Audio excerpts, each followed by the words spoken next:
আসসালামু আলাইকুম প্রিয় বন্ধুরা, আপনারা কেমন আছেন সবাই? আজকে আমি আবার নতুন একটা ভিডিও নিয়ে আপনাদের মাঝে চলে এসেছি। তো আপনারা কাছে দূরে যে যেখান থেকে আমাকে দেখেন সবাই আমার পাশে থাকবেন, আমার ভিডিওগুলো দেখবেন এবং লাইক কমেন্ট শেয়ার করতে ভুলবেন না। আমি মাংসগুলোকে কেটে নিচ্ছি ভালো করে, কারণ এই মাংসটা অনেক দিনের ছিল ফ্রিজে, তাই কালারটা এরকম।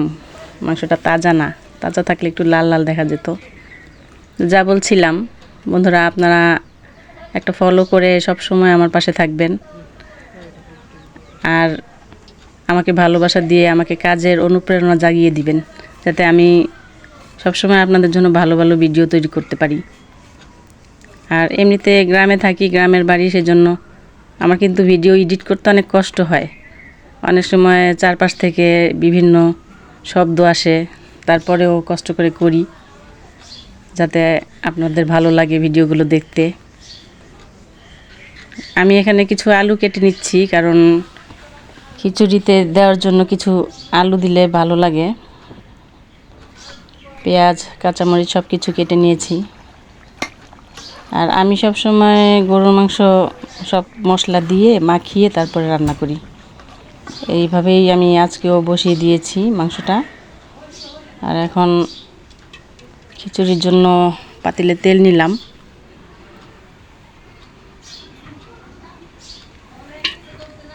এখানে কিছু দারচিনি, এলাচ দিয়ে দিয়েছি।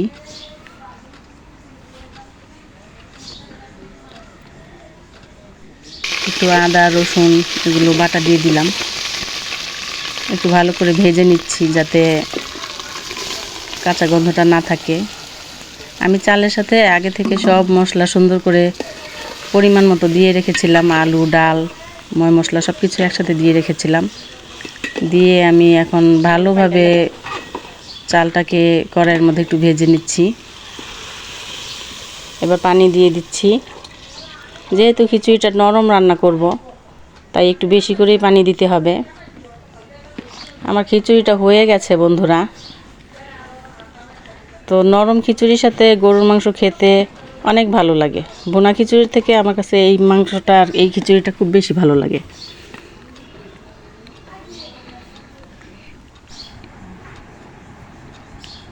রান্না তো হয়ে গেছে, এখন খেয়ে দেখি কেমন লাগে।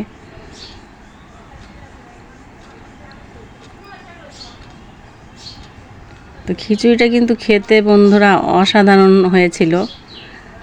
তো আপনারা সবাই ভালো থাকবেন, সুস্থ থাকবেন এবং আমার জন্য দোয়া করবেন। আমিও আপনাদের জন্য দোয়া করি।